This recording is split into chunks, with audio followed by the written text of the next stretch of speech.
All right, sad news, everybody. Bernie Sanders has dropped out. He is out of the presidential race.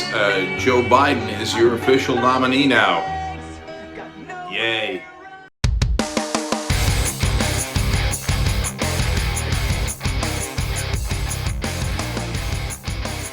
Hello, and welcome to another edition of the Sharma Show. Thank you very much for joining me today. Thank you very much for watching. I appreciate you. So a lot of people said that what happened in the UK with the Labour Party during the UK general elections was a precursor to what was going to happen to Bernie Sanders' campaign in the American election cycle in 2020. And that's basically what happened. And we are going to clash like you've never seen before. Trench warfare. Biden is not going to beat Trump. And you're going to run that guy against Trump, and we're going to lose to Trump again and maybe lose our democracy? Hell no. Hell no. No, Bernie Sanders is going to win this race. And I'm telling you right now, and it's not just, hey, let's go fight. It's also a prediction. I have concluded that this battle for the Democratic nomination will not be successful. And so today, I am announcing the suspension of my campaign. Bye, Bernie. Now look, I've interacted with a lot of Bernie supporters, and I know for a fact that there are many Bernie supporters who are good people, who have good intentions at heart, and who are looking out for the little guy. But sadly, they backed the wrong candidate. An old socialist who was a terrible judge of character, who ignored his real friends, like Tulsi Gabbard, who really stuck her neck out for him, who took advice from the worst people, who kept the worst kind of anti-Semites and anti-Hindu bigots in his inner circle. And again, this was a guy that had good intentions. He had some good ideas, but sadly he also had a lot of bad ideas. He also had a lot of old socialist, Soviet-loving, Fidel Castro-loving baggage. And like I said before, he had a ton of bad people that he surrounded himself with. So there's a lot of people that are having a meltdown now that Bernie has dropped out of the race. But I don't want to go after most progressives, because a lot of the progressives, like I said, that I've interacted with are generally good people. I want to talk specifically about the Young Turks. I do want to focus on the Young Turks today because they've routinely lied about people and about entire countries and entire cultures just to be able to further their agenda, further their talking points. They've attacked very promising progressive candidates like Tulsi Gabbard just because Tulsi Gabbard's someone who believes in having a mind of her own, who believes in not agreeing with 100% of what the Young Turks has to say, who believes in not falling for this progressive groupthink that the Young Turks have become a victim of. So we almost remember how combative the Young Turks and Cenk Uygur was after Super Tuesday. Since Biden is going to have a much stronger showing tonight than originally expected, going forward, we're going to have trench warfare. And it is about to get way uglier. Yep. So it's not me saying we're going to do it. It's me telling you, because I know the progressive base and I know the establishment, that we're going to go to war, and a war like you've never seen. Trench warfare. All right, sad news, everybody. Bernie Sanders has dropped out. He is out of the presidential race. Joe Biden is your official nominee now. Yay. Trench warfare. Look, some people say from time to time that I'm one of the leaders of the progressive movement. That's wonderful to hear. I mean, I see what you're trying to do there, but to do that, like Marilyn Manson said, you need to get rid of your lower two ribs there. That's the only way you can, really get down there. So we lost, so that's on us. And blaming other people is both, let's put it this way. You have to do a real analysis of what went wrong, not to blame other people, but so that you can fix it. And then he comes out to say that, we can't blame other people. We're different, we're progressives, we're fantastic, we're the Young Turks, so we can't blame other people. So he says that, but at the same time, none of the people that work with him are listening to him. The first thing most of these people did after the news about Bernie broke out was blame other people. Congratulations, establishment. You got your wish.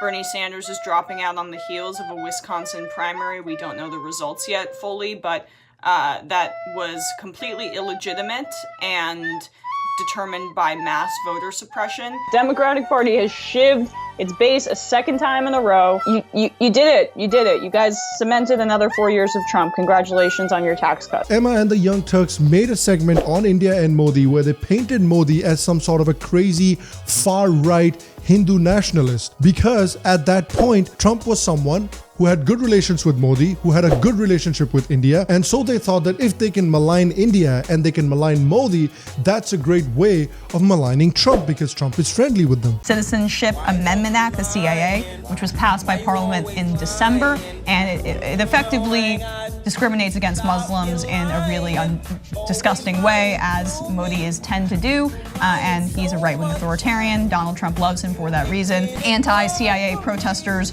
were reportedly doing peaceful sit-ins, and the police used tear gas amongst other tactics. They apparently kind of threw rocks back, but it's really, I don't think,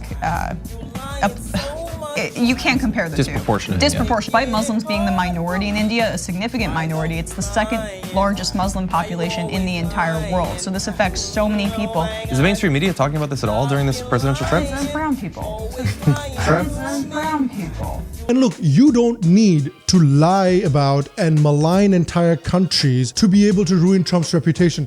Trump does 10 things weekly that can ruin his reputation. How about you focus on that rather than lie about things that don't need to be lied about? But then that's exactly what she did. And then we come to Anna Kasparian. Anna also did not listen to Cenk about not blaming others and immediately blamed the establishment. You know, it doesn't matter what Bernie Sanders has to say about Joe Biden. The establishment is still going to criticize him for not doing like a full-throated endorsement, you know, demanding that everyone like bow their head to Biden and talk about how incredible and wonderful he is. And this is again another person who, just like Emma, has also lied and spread hatred about promising progressive candidates like Tulsi Gabbard and her association with India, her Hindu culture. She was happy to lie about India and she was happy to lie about Modi to be able to ruin Tulsi Gabbard's reputation. Just because she thought that Tulsi Gabbard was not a real progressive, because Tulsi Gabbard does not agree with 100% of what Anna has to say. The chief minister of Gujarat at the time was India's current prime minister, Narendra Modi.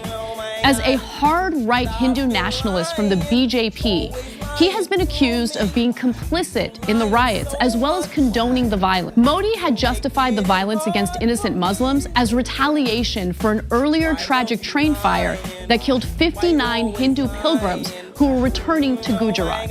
The pilgrims were activists in the World Hindu Council who had defied court orders that were meant to prevent them from building a temple on the ruins of a 16th century mosque. But what gets little critique is the fact that a Democratic presidential candidate who presents herself as progressive is a huge supporter of Modi's.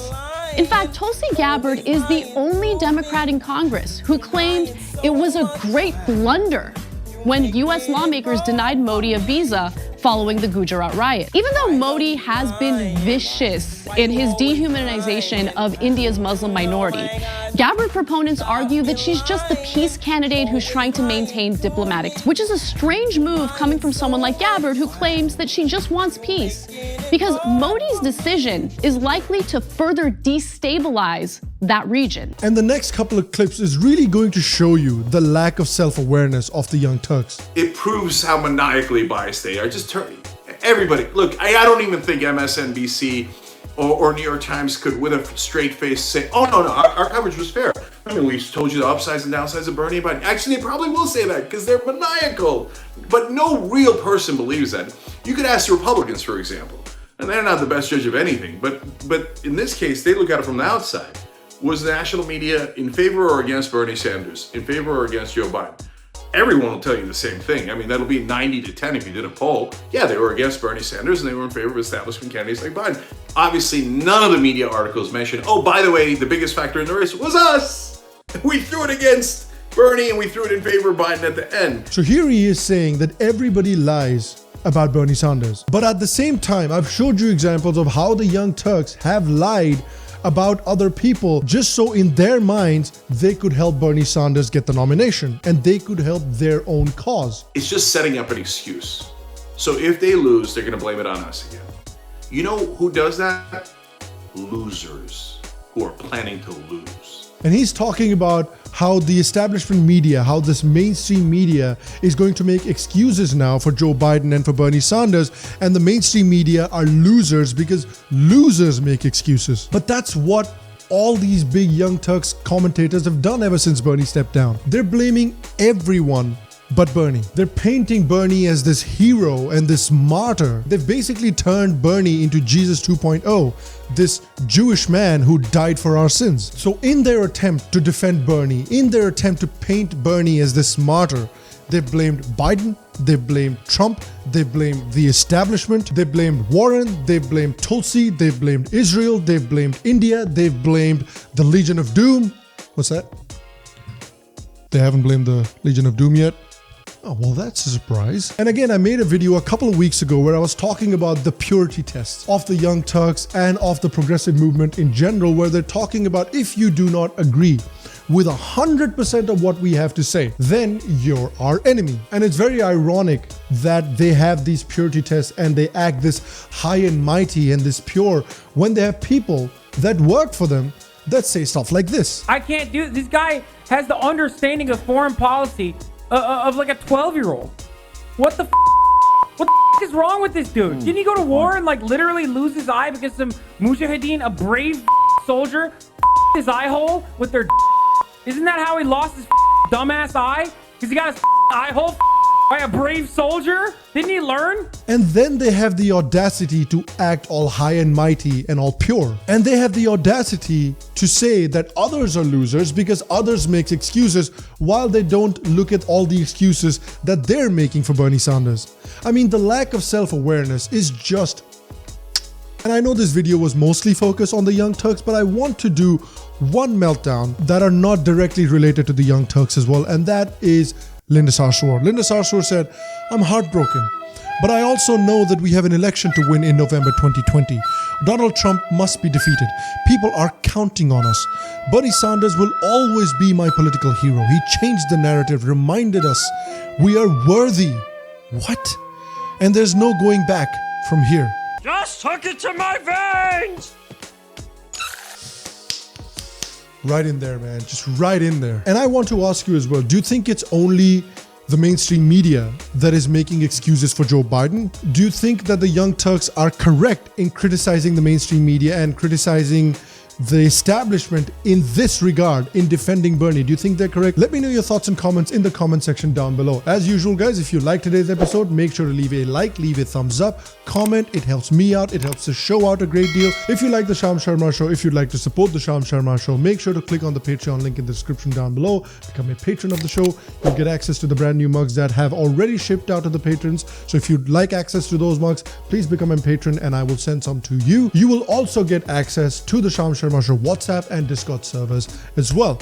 If you like the Sham Sharma Show, if you have enjoyed what you've seen here today, and if you have not subscribed already, what are you doing? You waiting for the next meltdown? There's the button right there.